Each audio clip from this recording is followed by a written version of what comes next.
we talk about it? How about 90 days? Come on, let's talk about it. All of it is due. No way. Don't you? No way. Oh, Lord. Nobody knows. Trouble I see. Oh, this is a house payment, Jesus. Oh, I don't wanna jinx it, baby, and twist myself at the spine. Don't wanna overthink it, baby. It's just twist your body and mine.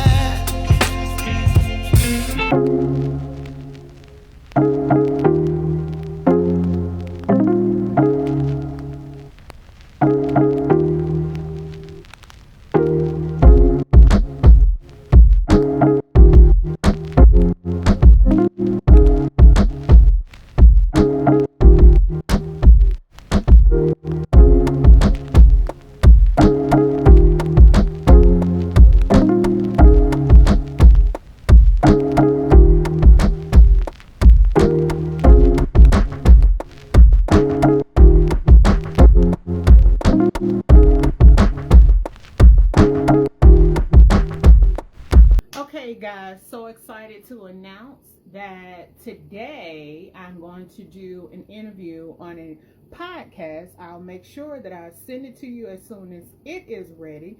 And it's about women, hormones, and also I'm going to incorporate some emotional intelligence in regards to us women living our best lives, learning how to be fulfilled and balanced. And so this is my casual look today. Of course, it's going to be virtual, so I just have a sweater, a thin sweater, and I have a camisole that matches, and then I just have on some regular black tights for comfort.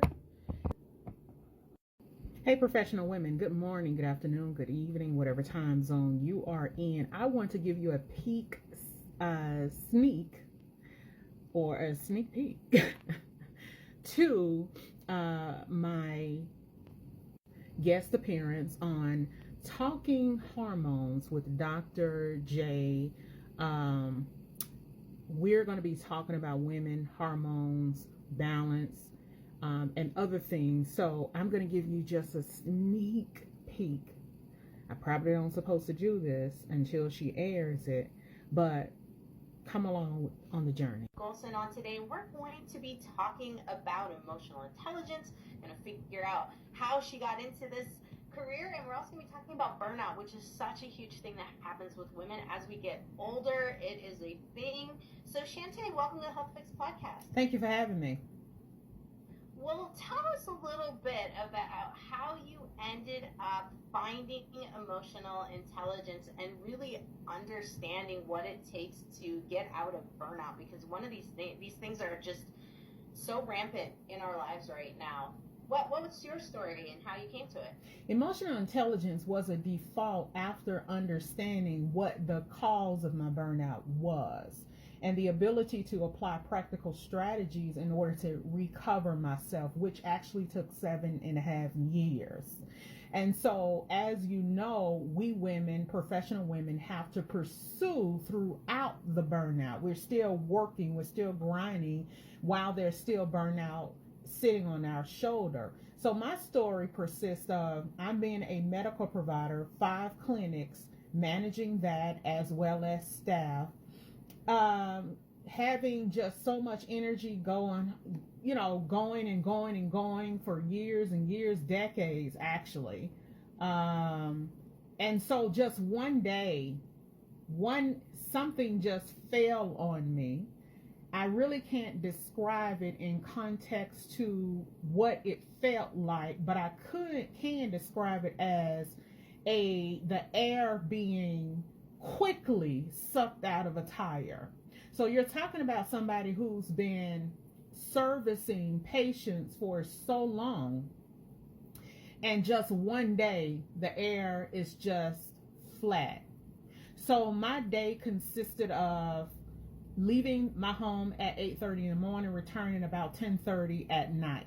That's what my 6 days a week looked like for years and years and years and years. And so as a result, I burnt out. As you can imagine, the way I help people to understand how burnout persists is look at it from a pouring of a picture. So you have water in this picture, and you are pouring, but the got-you is that there's never any refills. So in my circumstance, giving to patients, while not being restored, no one pouring back into me, then that is what caused the depletion and therefore running on fumes. So as I began to understand the red flags, I did not capture it until I began to see my behaviors. And this is where you are cynical.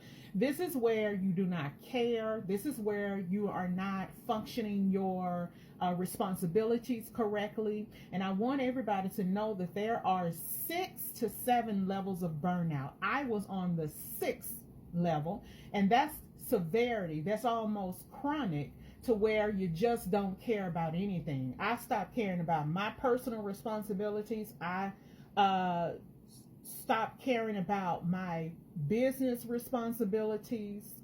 At this particular point, I began to lose a lot of money, $250,000 this month, large amounts, because I was not managing staff. And so then it became a financial deficit. Not only was I mentally exhausted, not only was I cynical, not only was I irritable, not only did I not care, and every time I went to my business, I sat in my office wishing that people canceled.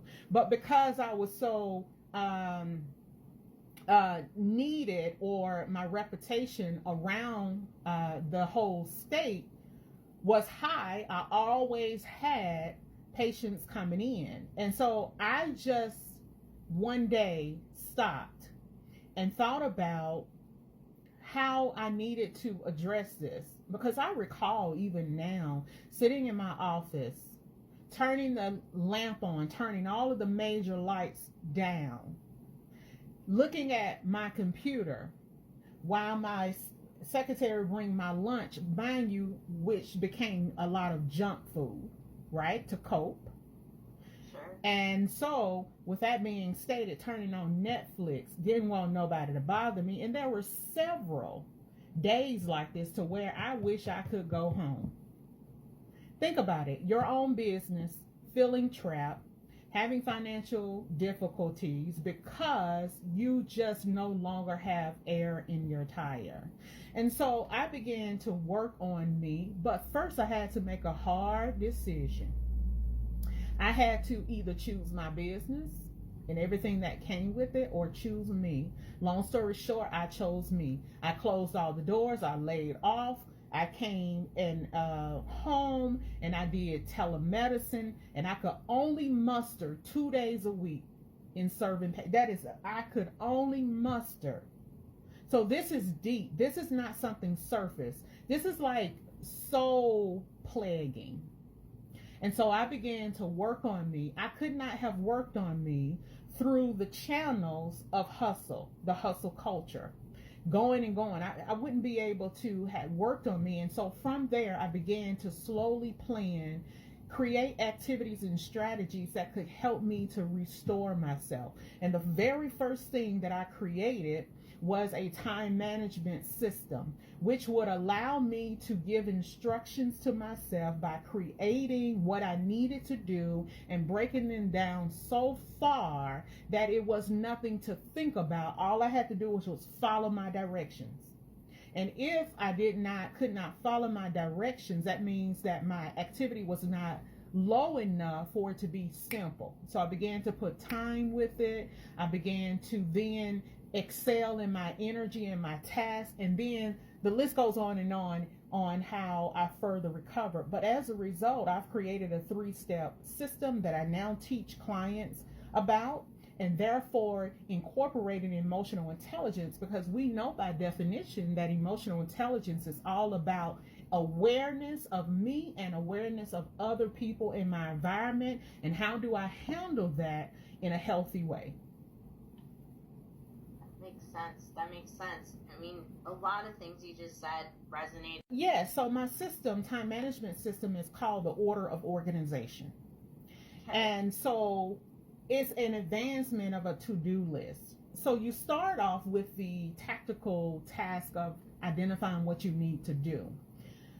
And as you learn what you need to do, you also learn what you don't need to do, because there's something called busy work. And so we often get enamored with the busy work, and we find ourselves never progressing towards our target, which is straining and frustrating. And so you will create the things that you need to do. We'll simplify it and look at a 24-hour period. You write down everything you need to do. And this is in all categories of your life. I have something called 4 quadrants, which is your work, your family, community, and whatever else, your leisure time. So we'll look at that, the 4 quadrants. And so you are writing down everything you have to do in these quadrants. And then what we'll do is we will name each quadrant, and we'll bring over the task in their specified quadrant. We'll then break down the time that it takes from the very beginning to the end. So for an example, if I needed to go to my P.O. box, then how long would it take for me to get in the car, drive to the post office, go into the post office, get the mail, come back, and return to the office? That's what we need to look at, right? Not just going and get your mail, because it won't be measurable at that time. And so if I could say I could do all that in 15 minutes, then I am listing the time per each task of how long they will take realistically. From there, I then order or put in order the least time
create leads.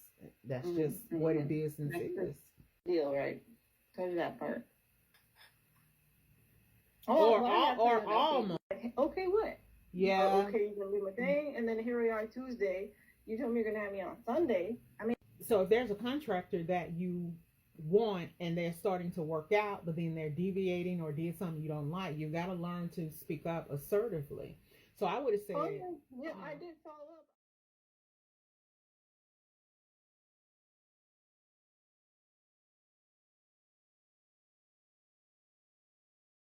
do them all at the same time because now it's streamlined. It's what he told me a while ago. I don't know. It's just clearer now. I appreciate it. No, I'm the same. Okay, guys. So I've created an accountability. What do I want to call it? An accountability group where they come in and we do remote working. Is a psychological trick or hack in terms of getting you motivated because you're not sitting by yourself doing the work. You have somebody there virtually, and it's really amazing how energetic and motivative it is, and you get all your work done. So that's what I'm doing right now.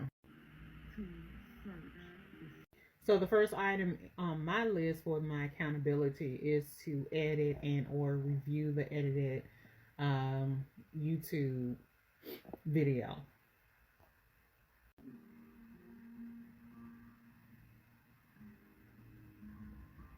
Literally. Let's see.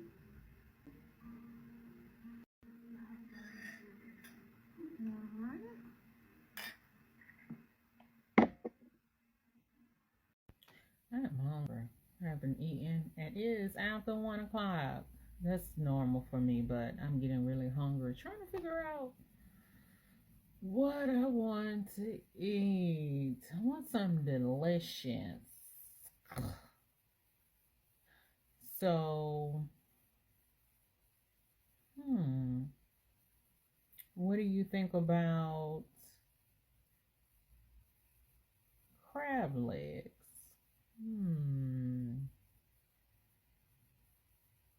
Fried chicken always a plus for me, but I'll let you know what I decide.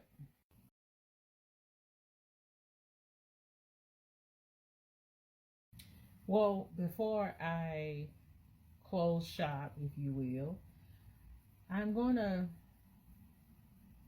research some things. I've received an email from an affiliate program that wants me to participate, so I need to understand what it's all about to determine if it's something that I want to participate, as well as to spread the word of their brand. So let me finish this up, and then we'll figure out what we're going to eat.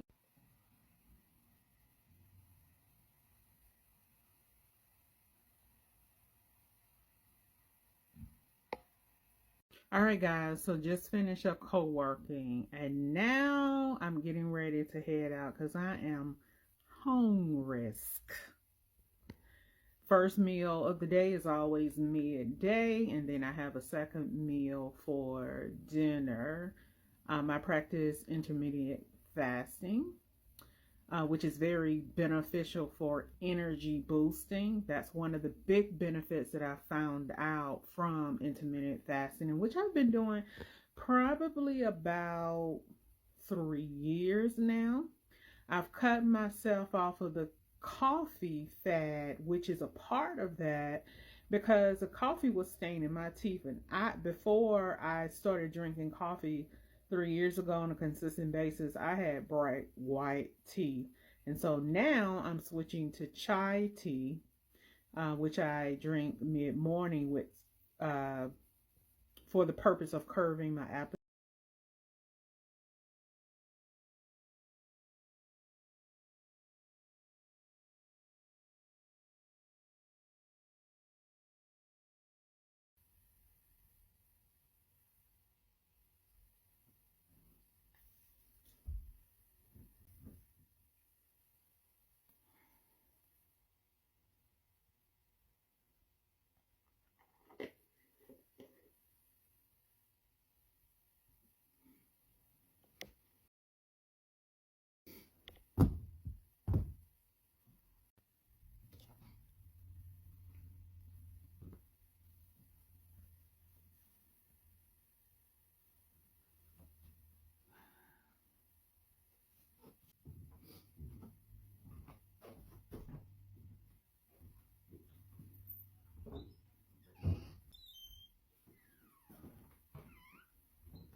this is a house payment, Jesus. How could you do this, Cricket? Fine, fine. I'll call them. Get out of my house. It's supposed to be my Cricket.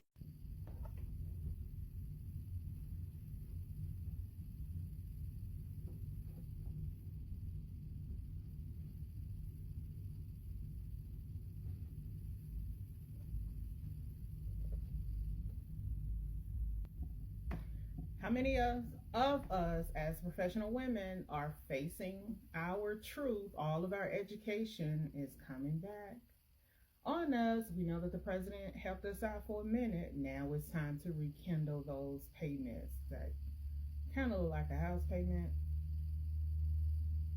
right? Now back to the cleanup daily around the house vlog.